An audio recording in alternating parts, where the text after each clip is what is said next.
الحمد لله رب العالمين والصلاة والسلام على حبيبه سيد المرسلين أما بعد فأعوذ بالله من الشيطان الرجيم بسم الله الرحمن الرحيم إن الله وملائكته يصلون على النبي يا أيها الذين آمنوا صلوا عليه وسلموا تسليما اللهم صل على سيدنا شفيعنا حبيبنا نبينا مولانا محمد وعلى آل محمد وبارك وسلم صلوا عليه صلاة والسلام عليك يا حبيبي يا سيدي يا رسول الله صلی اللہ تعالی علیہ وبارک وسلم اللہم رب اشرح لی صدری ویسر لی امری واحلل عقدۃ من لسانی یفقہوا قولی اللہم رب زدنی علما اللہم رب زدنی علما اللہم رب زدنی علما۔ تمام سامعین ویورز ناظرین کو السلام علیکم ورحمۃ اللہ وبرکاتہ۔ میں ہوں آپ کا میزبان سید ارشد، اور سبھی ناظرین کو اس پروگرام میں خوش آمدید ویلکم کرتا ہوں۔ الحمدللہ اللہ کے فضل و کرم سے ہمارا جو سلسلہ چل رہا ہے 16واں پارہ چل رہا ہے اور 9 رکوع یعنی آدھا پارہ نصف ہو چکا ہے، اور کل کی نشست میں ہم نے سورہ مریم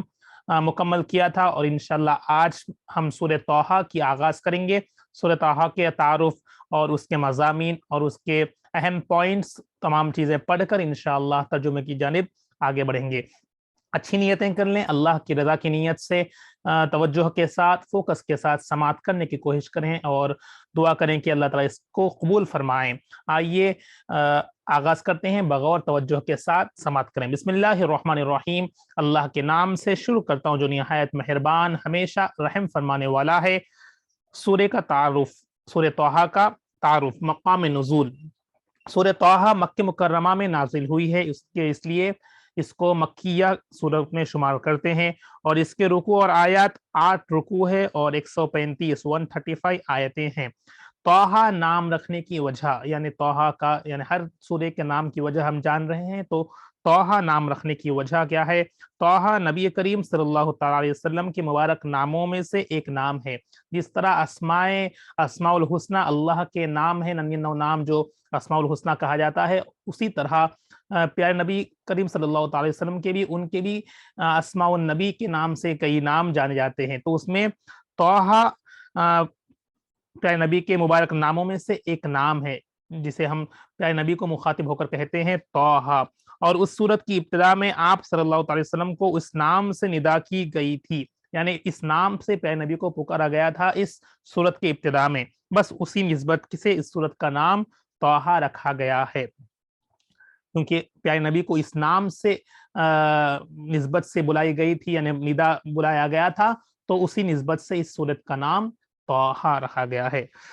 اس کے فضائل جانیں۔ احادیث میں حضرت معقل بن یسار رضی اللہ تعالیٰ عنہ سے روایت ہے کہ حضور پرنور صلی اللہ تعالیٰ علیہ وسلم نے ارشاد فرمایا، مجھے سورہ بقرہ ذکر سے عطا کی گئی ہے، یعنی سورہ بقرہ ذکر یعنی ذکر کرنے سے، زیادہ ذکر کرنے سے عطا کی گئی ہے، اور سورہ طٰہٰ اور سورہ والطور حضرت موسیٰ علیہ السلام کی تختیوں سے عطا کی گئی ہے۔ سورہ فاتحہ اور سورہ بقرہ کی آخری آیتیں عرش کے نیچے موجود خزانوں سے عطا کی گئی ہے، اور مفصل صورتیں اضافی دی گئی ہیں۔ یعنی اس کی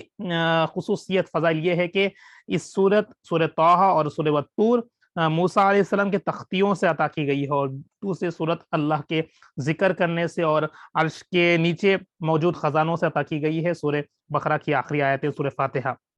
ان تمام چیزوں کے فضائل ہے۔ اور دوسری فضیلت یہ ہے کہ حضرت ابو ہریرہ رضی اللہ تعالیٰ عنہ سے روایت ہے، رسول اللہ صلی اللہ تعالیٰ علیہ وسلم نے ارشاد فرمایا، اللہ تعالیٰ نے سورہ طٰہٰ اور سورہ یاسین کے ساتھ حضرت آدم علیہ السلام کی تخلیق سے 1000 سال پہلے کلام فرمایا ہے، اور جب فرشتوں نے قرآن سنا تو کہا، اس امت کو مبارک ہو جس پر یہ کلام نازل ہوگا، ان سینوں کو مبارک ہو جن میں یہ کلام محفوظ ہوگا، اور ان زبانوں کو مبارک ہو جو یہ کلام پڑھیں گی۔ یعنی اللہ تعالیٰ ہمیں فرشتوں نے مبارکباد دی کہ کیونکہ ہم اس کو تلاوت کر رہے ہیں، تو اس مبارکباد میں ہم سماعت کر رہے ہیں، سن رہے ہیں، تو اس مبارکباد میں ہم بھی انشاءاللہ شامل ہے، تو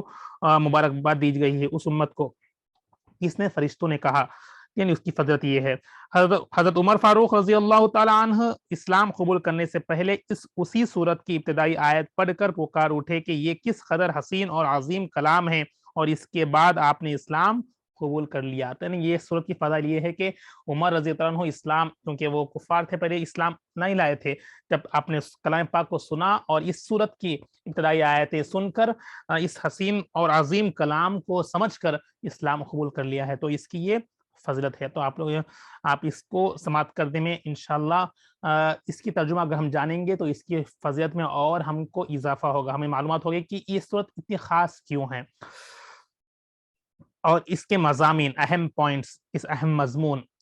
اس صورت کا مرکزی مضمون یہ ہے کہ اس میں دین کے عقائد جیسے اللہ تعالیٰ کی وحدانیت اور قدرت، اس کے علاوہ نبوت، مرنے کے بعد دوبارہ زندہ کیا جانے اور اعمال کی جزا و سزا ملنے وغیرہ کو مختلف دلائل سے ثابت کیا گیا ہے. جتنے بھی مکیہ صورتیں ہیں، یعنی مکیہ جسے ہم کہتے ہیں مکی مکرمہ میں ہجرت سے پہلے جو نازل ہوئے، تو یہاں تمام صورتیں اللہ کی وحدانیت ہے اس میں موجود ہوگی اوور آل میں، اور اس میں آخرت کا تذکرہ ہوگا، اور قیامت کے مناظر اس کا تذکرہ ہوگا، اور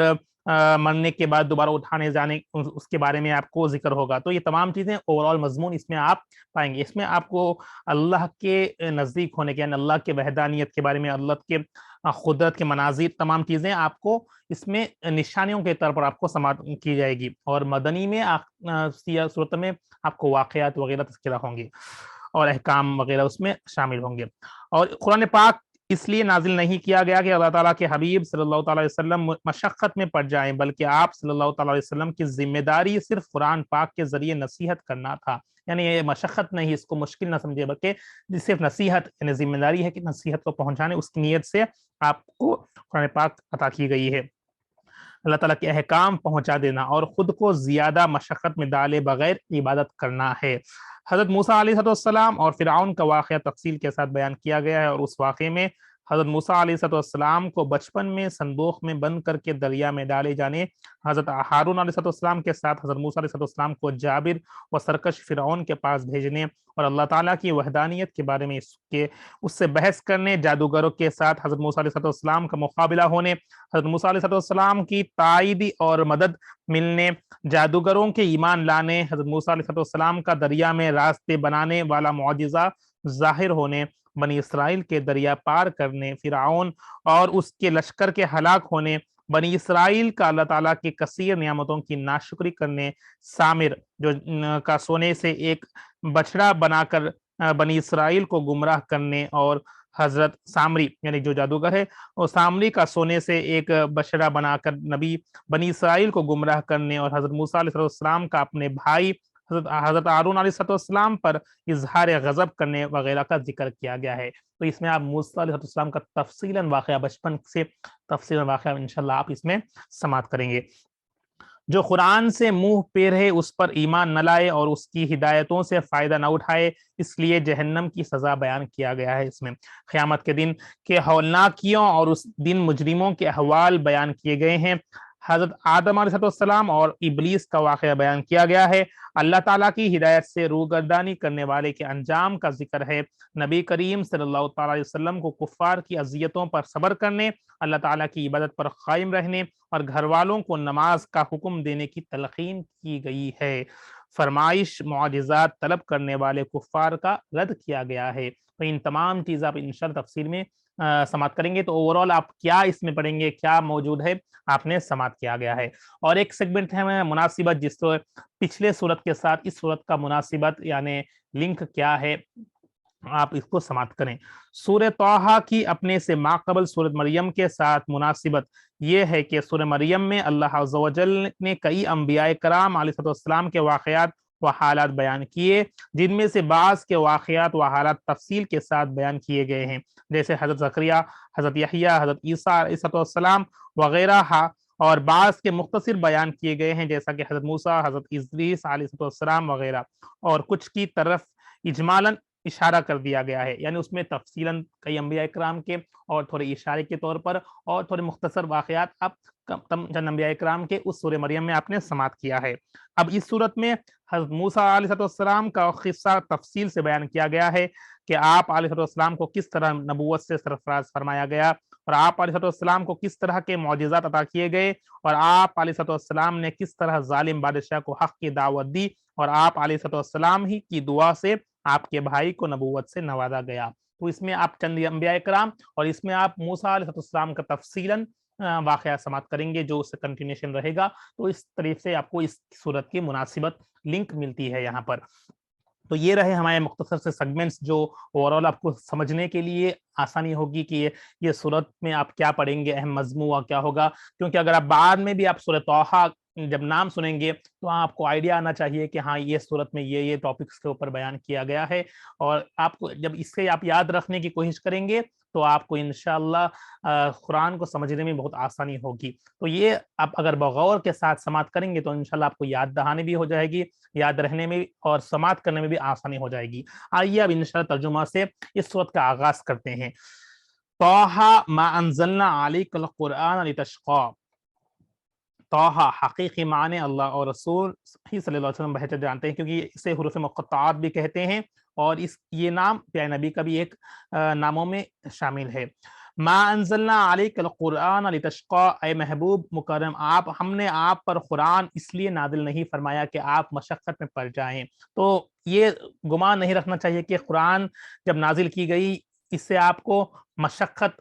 ہوئی، یعنی تکلیف ہوئی، یعنی اور محنت کرنی پڑی. ایسا مت سمجھیے، بلکہ تنزیلا ممن خلق الارض والسماوات الاولی، یہ اس اللہ کی طرف سے اتارا ہوا ہے جس نے زمین اور بلند و بالا آسمان پیدا فرمایا ہے. اب اس کی وجہ یہ ہے مگر اسے اس شخص کے لیے نصیحت بنا کر اتارا گیا ہے، یعنی مشقت نہیں بلکہ نصیحت کے طور پر آپ کو اپنے رب سے جو ڈرتا ہے اس کے لیے نصیحت کے انداز میں آپ کو قرآن پاک نازل کی گئی ہے. تنزیلا ممن خلق الارض والسماوات العلی، یہ اس اللہ کی طرف سے اتارا ہوا ہے جس نے زمین اور بلند آسمان پیدا فرمائے ہیں. اللہ کے بارے میں بتایا گیا کہ اس نے عطا فرمایا ہے جس نے زمین اور آسمان کا پیدا فرمانے والا خالق ہے. اس نے اس قرآن کو اتارا ہے آپ کے اوپر. الرحمن علی العرش استویٰ، وہ نہایت رحمت والا ہے جو عرش یعنی جملہ نظامہائے کائنات کے اقتدار پر ممکن ہو گیا ہے. یعنی عرش کسے کہتے ہیں؟ تمام جو نہایت رحم والا ہے اور جو عرش پر ممکن ہو گیا ہے، یعنی عرش پر ہے. لہو ما فی السماوات وما فی الارض وما بینہما وما تحت الثری، پس جو کچھ آسمانوں کی بالائی نوری کائناتوں اور خلائی مادی کائناتوں میں سے اور جو کچھ زمین میں ہے اور جو کچھ ان دونوں کے درمیان فضائی اور ہوا کروں میں ہے اور جو کچھ سطح ارضی کے نیچے آخری تہہ تک ہے، سب اسی کی نظام اقتدار کے تابع ہے. مطلب یہاں یہ ہے کہ سماوات یعنی زمین، آسمان اور زمین کے تحت الثری اندر تک اور آسمانوں میں جو ہے اور اس کے درمیان ہے، تمام چیزوں کے بنانے والا جو سبھی اس کی قدرت میں ہے، اس کے نظام و قدرت کے تابع ہے. تو وہ اللہ کی یہاں پر بڑائی، اللہ کی حمد و ثنا بتایا جا رہا ہے. کون ہے اللہ تعالیٰ؟ وَإِن تَجْهَرْ بِالْقَوْلِ فَإِنَّهُ يَعْلَمُ السِّرَّ وَأَخْفَى، اور اگر آپ ذکر و دعا میں جہر یعنی آواز بلند کریں تو بھی کوئی حرج نہیں، وہ تو سر یعنی دلوں کے رازوں اور مخفی یعنی سب سے زیادہ مخفی چیزوں کو بھی جانتا ہے، تو بلند التجاؤں کو کیوں نہیں سنے گا. یعنی اب یہاں پر فرما رہا ہے کہ وہ کون ہے اللہ تعالیٰ جو اگر آپ کو جہری مطلب آواز کے ساتھ، سری مطلب آہستہ، اگر جہری یعنی آواز کے ساتھ اگر آپ دعا مانگیں گے تو وہ ضرور سنے گا، کیونکہ وہ مخفی چیزوں کو بھی، دل کے اندر کی چیزوں کو بھی سری آہستہ اگر پکارے تو وہ بھی سننے والا ہے. تو ضرور کیوں نہیں وہ آواز بلند کرنے والوں کو سنے گا. تو اور اگر آپ ذکر دعا میں اس طرح کریں گے تو بھی اللہ تعالیٰ ہر چیز کو جاننے والا ہے. اللہ لا الہ الا هو لہ الاسماء الحسنی، اللہ اسی کا اسم ذات ہے جس کے سوا کوئی معبود نہیں. گویا تم اسی کا اس بات کرو اور باقی سب چھوڑے معبود کی نفی کرو، یعنی تمام معبودان باطلہ کا نفی کرو. اس کے لیے اور بھی بہت خوبصورت نام ہے اسماء الحسنہ اللہ کے لیے، اور کئی اسماء الحسنہ جو 99 نام بتائے گئے ہیں وہ خوبصورت نام ہے اللہ تعالیٰ کے، جو اس میں کے حسین و جمیل صفات کا پتہ دیتے ہیں. تو اللہ کے اس ناموں کو اگر آپ یاد کریں گے، اس کے ترجمہ پڑھیں گے تو اس کے حسین و جمیل معنوں کے ساتھ اگر آپ اس کو پکاریں گے تو اور اللہ تعالیٰ اس میں سننے والا ہے. بے شک اللہ کا نام اسم ہے اور اس کے کئی حسین و جمیل نام ہے. اللہ تعالیٰ اس میں اس آیت میں آپ کو بتایا جا رہا ہے. وَهَلْ أَتَاكَ حَدِيثُ مُوسَىٰ، اور کیا آپ کے پاس موسیٰ علیہ السلام کی خبر آ چکی ہے؟ یہاں سے آپ کو موسیٰ علیہ السلام کا تذکرہ شروع ہے. إِذْ رَأَىٰ نَارًا فَقَالَ لِأَهْلِهِمْ كُثُوا إِنِّي آنَسْتُ نَارًا لَعَلِّي آتِيكُم مِّنْهَا بِخَبَرٍ أَوْ أَجِدُ عَلَى النَّارِ هُدًى. جب موسیٰ علیہ السلام نے مدین سے واپس مصر آتے ہوئے ایک آگ دیکھی تو انہوں نے اپنے گھر والوں سے کہا تم یہاں ٹھہرے رہو، میں نے ایک آگ دیکھی ہے، یا میں نے ایک آگ میں انس محبت کا شعلہ پایا ہے جو آپ نے دیکھا ہے وہاں سے، شاید میں اس میں سے کوئی چنگاری تمہارے لیے بھی لے آؤں، یا میں اس آگ پر سے وہ رہنمائی پالوں جس کی تلاش میں سرگرداں ہوں۔ فلما اتاہا نودی یا موسیٰ، پھر جب وہ اس آگ کے پاس پہنچے تو ندا کی گئی اے موسیٰ انی انا ربک فاخلع نعلیک انک بالوادی المقدس طویٰ، بے شک میں ہی تمہارا رب ہوں تو تم اپنے جو جوتے اتار دو، بے شک تم طویٰ کے مقدس وادی میں ہو۔ تو یہاں پر آپ جب گزر رہے تھے تو آپ نے ایک آگ چنگاری دیکھی تو اپنے گھر والوں کو کہا کہ یہاں پہ رک جاؤ، میں دیکھ کر آتا ہوں کہ وہ کیا چیز ہے، آگ یا چنگاری یا مجھ کے یا کوئی اور چیز ہے تو میں لاؤں گا، ایک میں آگ میں انس محبت کا شعلہ پایا ہوں، شاید میں اسی کو چنگاری تمہارے لیے بھی لے آؤں گا۔ اس طرح اپنے گھر والوں سے کہہ کر اس آگ پر سے یعنی رہنمائی پالوں گا اس سے، یعنی راستہ ملے گا اس سے، تو تلاش کر رہا ہوں اس چنگاری کے دیکھنے کی وجہ سے وہاں پر ہم جا کے اگر راستہ رہنمائی تلاش کروں گا۔ اس طرح وہ اپنے گھر والوں کو ہے کہ وہاں پر انہیں چھوڑ کر اس کی طرف جہاں پر آپ دیکھتے ہیں اس کی طرف جاتے ہیں۔ تو یہاں پر اللہ تعالیٰ فرماتا ہے کہ پھر جب وہ اس آگ کے پاس پہنچے، وہاں پر جہاں پر وہ چنگاری کو دیکھیں پہنچے، تو ایک ندا آئی، ایک آواز آئی، اے موسیٰ بے شک میں ہی تمہارا رب ہوں۔ اللہ تعالیٰ فرما رہا ہے کہ بے شک میں ہی تمہارا، یہ ندا اللہ کی طرف سے آئی ہے۔ اللہ تعالیٰ فرما رہا ہے بے شک میں ہی تمہارا رب ہوں، سو تم اپنے جوتے، کیونکہ وہ چپل پہنے جوتے پہنے ہوئے تھے، تو اللہ تعالیٰ فرمانا کہ آپ ایک عظیم پلیس کے پاس جا رہا ہے، عظیم وہاں پر پہنچ رہے ہیں، تو اپنے ادب وہاں پر سکھانا ہے کہ کہیں آپ اگر عظیم پہ آج کا اچھے ادبی انداز میں اگر جانا ہے تو چپل کو جوتوں کو چھوڑ کر اس ادب والے مقام پر جائیں، اور جو بھی یہاں پر تو آپ اپنے جوتے اتار دیں، بے شک تم طوا کے مقدس وادی پہ ہو، یعنی طور کوہ طور جسے کہتے ہیں، اس کے مقدس وادی پر ہو، ایک عظیم مقام پر ہو، تو وہاں پر ادبی طور پر جوتے کو اتارا گیا۔ تو یہ ندا یہ ہے کہ جوتے اتار کر یہاں پر تم آ جاؤ، ایک عظیم طوا مقدس وادی مطلب ایریا، وہاں پر ہو تم۔ وَأَنَا اخْتَرْتُكَ فَاسْتَمِعْ لِمَا يُوحَىٰ، اور میں نے تمہیں اپنی رسالت کے لیے چن لیا ہے۔ تو یہاں پر آپ کو نبوت دی جائی ہے کہ اس مقام پر اللہ تعالیٰ فرما رہا ہے کہ میں نے تمہیں اپنی رسالت کے لیے چن لیا ہے، بس تم پوری توجہ سے سنو جو تمہیں وحی کی جا رہی ہے۔ تو وہاں پر آپ کو بتایا گیا ہے کہ رسالت کے لیے آپ کو چنا گیا ہے اس عظیم طوا وادی کے پاس، یعنی کوہ طور سمجھیے، پہاڑ کا جو تو وہاں پر آپ کو رسالت دی گئی ہے، بتایا گیا ہے کہ اس رسالت کے لیے چن لیا ہے، اور توجہ کے ساتھ سنو جو تمہاری طرف وحی کی جا رہی ہے، جو بھی وحی آ رہی ہے تو توجہ کے ساتھ سماعت کرنے کے لیے، سننے کے لیے کہا گیا ہے اللہ تعالیٰ اس ندا میں موسیٰ علیہ السلام کو۔ اننی انا اللہ لا الہ الا انا، اننی انا اللہ لا الہ الا انا فاعبدنی واقم الصلاۃ لذکری، بے شک میں ہی اللہ ہوں، میرے سوا کوئی معبود نہیں، سو تم میری عبادت کیا کرو اور میری یاد کی خاطر نماز قائم کیا کرو۔ تب یہاں پر اللہ تعالیٰ اپنے بارے میں بتایا ہے کہ بے شک میں ہی اللہ ہوں، میں ہی رب ہوں، اور میرے سوا کوئی معبود نہیں، کوئی اور معبود نہیں، صرف میری ہی عبادت کیا کرو اور میری یاد کی خاطر، یعنی اللہ کی یاد کی خاطر نماز قائم کیا کرو۔ تو ہمیں یہاں پر نصیحت، جب ہم نماز پڑھتے ہیں تو اللہ کی یاد کو دل میں رکھ کر، اللہ کی یاد کو ذہن میں رکھ کر نماز پڑھنے چاہیے۔ تو یہاں پر اللہ سے کلام کرنے کا وہ آپ کو ایک پلیس ہے، یعنی بتایا گیا ہے کہ حدیث میں نماز جب ہم رکعت بنتے ہیں تو اللہ سے کلام کرتے ہیں، تو اللہ سے باتیں کرتے ہیں، اور جب قرآن پڑھتے ہیں تو اللہ ہم سے کلام فرما رہا ہے۔ اس ذہن میں رکھ کر اللہ کی یاد کی نیت سے نماز قائم کرنا ہے۔ تو یہی چیز اللہ تعالیٰ موسیٰ علیہ السلام کو بتا رہے ہیں۔ ان الساعۃ آتیۃ اکاد اخفیھا تجزی کل نفس بما تسعی، بے شک قیامت کی گھڑی آنے والی ہے، میں اسے پوشیدہ رکھنا چاہتا ہوں تاکہ ہر جان کو اس عمل کا بدلہ دیا جائے جس کے لیے وہ گوشاں ہیں۔ تو یہاں پر قیامت کا تذکرہ بتایا کہ قیامت کی گھڑی یقیناً آنے والی ہے، مگر اللہ تعالیٰ اس کو پردے میں، یعنی پوشیدہ، ضائع نہیں فرمایا کب آئے گی، وہ پوشیدہ رکھا، وہ ایک راز کی طرح، ایک سیکرٹ کی طرح رکھا گیا ہے کہ اس کو پوشیدہ، تاکہ ہر جاندار کی بدلہ اس کو وہاں پر دیا جائے جو وہ وہاں پر بدلہ عمل کر رہا ہے۔ فلا يصدنك عنها من لا يؤمن بها واتبع هواه فتردى، بس تمہیں وہ شخص اس کے دھیان سے روک نہ دیں رکھے جو خود اس پر ایمان نہیں رکھتا اور اپنی خواہش نفس کا پیروی کرنے والا، نہ تم بھی ہلاک ہو جاؤ گے۔ یعنی اب یہاں پر کوشچن دے رہے ہیں کہ پس تمہیں وہ شخص اس کے دھیان سے روکے نہ ہو، یعنی جو تمہیں بھٹکائے، جو تمہیں اس طرف ماہل ہونے نہ دے، اس سے روکے رہو خود پر، اور اس پر ایمان نہیں، جو ایمان نہیں لا رہا ہے، جو ایمان نہیں رکھتا ہو، وہ تمہیں وہ شخص اس کے دھیان سے روکے رکھے اور اپنی خواہش نفس کا پیروی کرنے والا ہو، اور نہ تم بھی،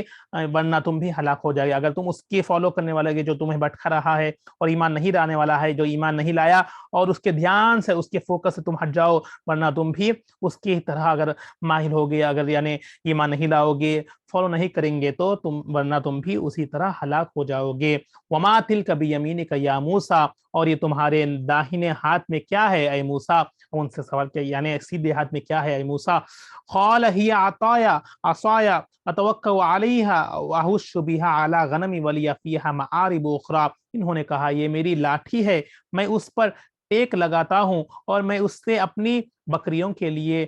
پتے جھڑاتا ہوں، اور اس میں میرے لیے کئی اور فائدے بھی ہے۔ تو اللہ تعالیٰ، کیونکہ وہ موسیٰ علیہ السلام عصا مطلب عصا لکڑی لاٹھی ہے جو اپنے سیدھے ہاتھ میں لے کر چلتے ہیں، تو آپ پوچھتے ہیں کہ کیا ہے؟ اللہ تعالیٰ ہر چیز جانتے ہیں، مگر ان سے منہ سے سماعت کرنا ہے یہاں پر، تو کیا ہے؟ تو آپ فرماتے ہیں کہ یہ لاٹھی ہے جس پر میں ٹیک لگاتا ہوں اور اپنے بکریوں کو پتھر جھڑاتا ہوں، اور اس سے کئی فائدے ہیں۔ معارب اخری، اور ارشاد ہوا اے موسیٰ اسے زمین پر ڈال دو۔ فَأَلْقَاهَا فَإِذَا هِيَ حَيَّةٌ تَسْعَىٰ، پس انہوں نے اسے زمین پر ڈال دیا تو وہ اچانک سانپ ہو گیا جو ادھر ادھر دوڑنے لگا۔ تو اللہ تعالیٰ انہیں بتایا ہے ایک معجزہ یہاں پر آپ کو بتایا اللہ تعالیٰ، تو جو لاٹھی ہے اس پر ڈال دو وہاں پر زمین پر، تو آپ اللہ کے حکم سے وہ ڈال دیے تو اچانک وہ اژدہا یعنی سانپ بن گیا جو ادھر ادھر دوڑنے لگا۔ قال خذها ولا تخف سنعيدها سيرتها الاولى، ارشاد فرمایا اسے پکڑ لو اور مت ڈرو، ہم اسے بھی اس کی پہلی حالت پر لوٹائے دیں گے۔ تو آپ مت ڈرو، اسے پکڑ لو، ہم اسے بھی اپنی پہلی حالت پر یعنی لاٹھی کے طور پر واپس لوٹائے دیں گے۔ وَاضْمُمْ يَدَكَ إِلَىٰ جَنَاحِكَ تَخْرُجْ بَيْضَاءَ مِنْ غَيْرِ سُوءٍ آیَةٌ أُخْرَىٰ، اور حکم ہوا اپنا ہاتھ اپنی بغل میں ڈبالو، وہ بغیر کسی بیماری کے سفید چمکدار ہو کر نکلے گا، یہ دوسری نشانی ہے۔ تو پہلی نشانی وہ لاٹھی ہے، اور دوسرا فرمایا کہ اپنے ہاتھ کو اپنے بغل پر یعنی بغل میں دبالو فرمایا بغیر کسی بیماری کے، یعنی وہ ہاتھ سفید ہو کر نکلے گا، یہ دوسری اللہ تعالیٰ کی نشانی آپ کو بتائی گئی ہے۔ لِنُرِيَكَ مِنْ آیَةٍ الْكُبْرىٰ، یہ اس لیے کر رہے ہیں کہ ہم تمہیں اپنی قدرت کی بڑی بڑی نشانیاں دکھائیں۔ تو اللہ تعالیٰ آپ کو یہ تمام نشانیاں ظاہر کر کے اپنی قدرت بتا رہے ہیں، اپنے قادر، اپنے پاورفل ہونے کا، اپنے رب ہونے کا آپ کو یہاں پر یقین دلا رہے ہیں کہ یہ اللہ کی نشانیاں ہیں جو اللہ تعالیٰ ہر چیز آپ کو بتا رہے ہیں، یعنی لاٹھی سے سانپ بنانا، پھر سانپ کو پکڑ واپس اپنے ہی لاٹھی بن جانا، اور اپنے ہاتھ کو اپنے بغل پر دبا لینے کا حکم دیا گیا، جب وہ نکلے گا تو وہ سفید بن جائے گا، یہ دوسری نشانی ہے۔ پھر اس کا ریزن بتا رہے ہیں کہ یہ اس لیے کر رہے ہیں کہ ہم تمہیں اپنی قدرت کی بڑی بڑی نشانیاں دکھائیں۔ اذهب الى فرعون انه طغى، تم فرعون کے پاس جاؤ، وہ نافرمانی و سرکشی میں ہے، حد سے بڑھ گیا ہے۔ اب یہ تمام چیزیں بتا کر، اپنی رسالت بتا کر اللہ تعالیٰ آپ کو وہاں پر اب فرعون کے بارے میں سمجھا رہے ہیں کہ فرعون کے پاس جاؤ، وہ بڑی نافرمانی و سرکشی میں حد سے زیادہ بڑھ گیا ہے، تو وہاں پر آپ کو بھیجنے کی تذکرہ گیا ہے۔ قال رب اشرح لي صدري ويسر لي امري واحلل عقدة من لساني يفقهوا قولي، موسیٰ علیہ السلام نے عرض کیا اے میرے رب میرے لیے میرا سینہ کشادہ فرما دے، ویسر لی امری، اور میرا کار رسالت میرے لیے آسان فرما دے، واحلل عقدۃ من لسانی، اور میری زبان کی گرہ کو کھول دے،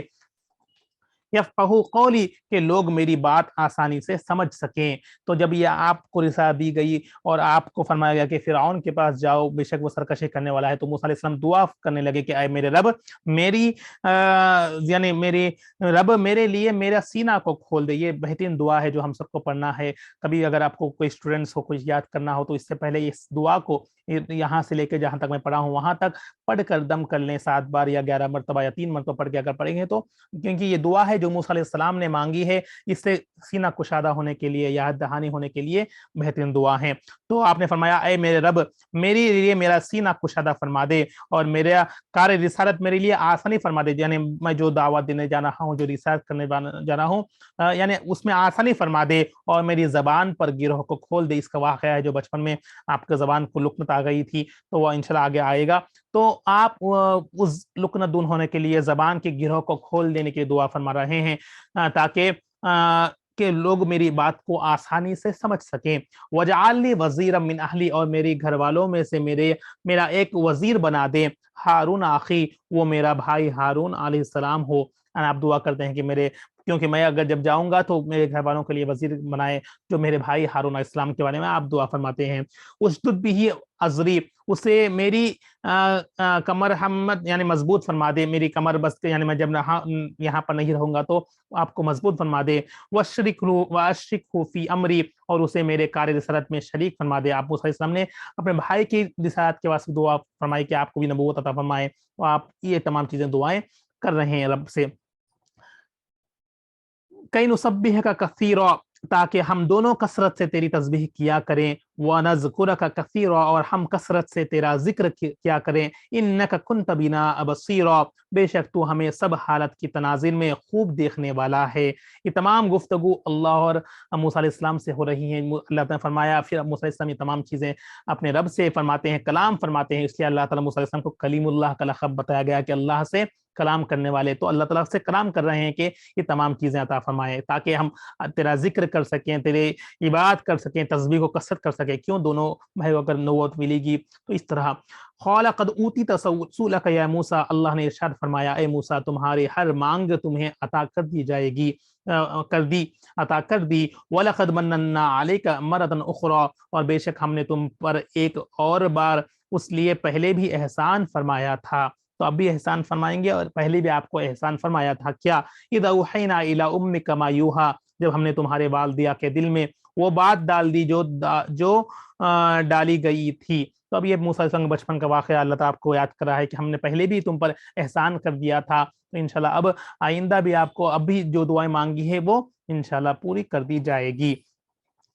ان اغزی فی التابوت فاغزی فی الیم فاغزی فیہ فی الیم فلیلقیہ الیم بالساحل یأخذہ عدو لی وعدو لہ والقیت علیک محبۃ منی ولتصنع علی عینی، کہ تم اس موسیٰ علیہ السلام کو صندوق میں رکھ دو، پھر اس صندوق کو دریا میں ڈال دو، پھر دریا اسے کنارے کے ساتھ آ لگائے گا، اور اسے میرے دشمن اور اس کا دشمن اٹھا لے گا، اور میں نے تجھے پر اپنی جناب سے خاص محبت کا پر تو ڈال دیا ہے، یعنی تیری صورت کو اس قدرت پیاری اور محیمن بنا دیا ہے کہ جو تجھے دیکھے گا فریق یعنی خوش ہو جائے گا، اور یہ اس لیے کیا تاکہ تمہاری پرورش میری آنکھوں کے سامنے کی جائے۔ تو یہ انشاءاللہ یہ واقعہ آپ کل سماعت کریں گے کیونکہ وقت قریب ہے ہمارا۔ تو اب کیا ہوگا بچپن میں موسیٰ علیہ السلام کو کس طرح یعنی اللہ تعالیٰ پرورش دی گئی، انشاءاللہ اس آیت سے انشاءاللہ کل ہم اپنے نشست کو کنٹینیو کریں گے۔ تو آپ انشاءاللہ اب تک جو سماعت کیے ہیں وہ اللہ تعالیٰ احسان بتا رہا ہے کہ ہم نے پہلے بھی تم پر احسان کیا تھا، وہ احسان کیا ہے انشاءاللہ آپ کل سماعت کریں گے۔ امید کرتا ہوں کہ آپ لوگ میرے ساتھ ساتھ سمجھ رہے ہیں۔ آئیے دعا کے ساتھ انشاءاللہ اس پروگرام کا اختتام کرتے ہیں، دوسروں تک پہنچائیں۔ رب کی بارگاہ میں دعا ہے یا اللہ ہم نے جو کچھ پڑھا ہے سنا ہے، یا اللہ اس میں کچھ کوتاہیاں اور غلطیاں اپنے فضل و کرم سے معاف فرما دے، یا اللہ جو بھی سورۃ طٰہٰ آغاز کیے ہیں اللہ اس کو سمجھنے میں آسان فرما دے، اس کی برکت سے ہمارے تمام دلوں کو منور فرما دے، یا اللہ اس دعا کے ذریعے سے ہمارے بھی دلوں کو کشادگی فرما دے، ہماری زبانوں کو آسانی فرما دے، جو بھی ہم سمجھ رہے ہیں یا اللہ ہمیں سمجھنے میں آسان فرما دے، دوسروں تک لوگ بات پہنچا رہے ہیں اللہ اس کو سمجھنے میں آسانی فرما دے، زبان کے گھیروں کو کھول دے، دل کو کشادگاہ فرما دے، یا اللہ ہم سب کو یا اللہ اپنے ذہنوں کو یا اللہ قرآن پاک کو یا اللہ یاد کرنے والا بنا دے، سمجھنے والا بنا دے، یا اللہ ایمان کی حلاوت نصیب فرما دے، ایمان پر ثابت قدم نصیب فرما دے، جو پریشان حال ہے تمام پریشانیوں کو دور فرما دے، جو بیمار ہے تمام کو صحت نصیب فرما دے، روحانی جسمانی قوت نصیب فرما دے، جنہوں نے بھی دعاؤں کے واسطے کہا ہے تمام کی نیک جائز مقاصد کو پورا فرما دے، جو سماعت کر رہے ہیں تمام کے گھروں میں رحمت کی بارش نصیب فرما دے، جو سن رہے ہیں جو بھی پریشان حال ہے تمام نیک جائز مقاصد کو پورا فرما دے، زمینی فتنوں سے، آسمانی بلاؤں سے محفوظ فرما دے۔ یا اللہ ساری دعاؤں کو اپنے فضل و کرم سے، اپنے پیارے حبیب کے صدقے سے جو مانگا ہے، جو نہ مانگ سکا ہمارے حق میں تو اسے بھی عطا فرما دے، ہم سب کی بخش مغفرت فرما دے، ایمان پر خاتمہ بالخیر نصیب فرما دے۔ اللہم رب تقبل منا انک انت السمیع العلیم وتب علینا انک انت التواب الرحیم، وصلی اللہ تعالی علی خیر خلق نور عرش محمد وعلی آلہ وصحبہ اجمعین۔ سبحان ربک رب العزۃ عما یصفون وسلام علی المرسلین والحمد للہ رب العالمین، بحق لا الہ الا اللہ محمد رسول اللہ صلی اللہ تعالی علیہ وبارک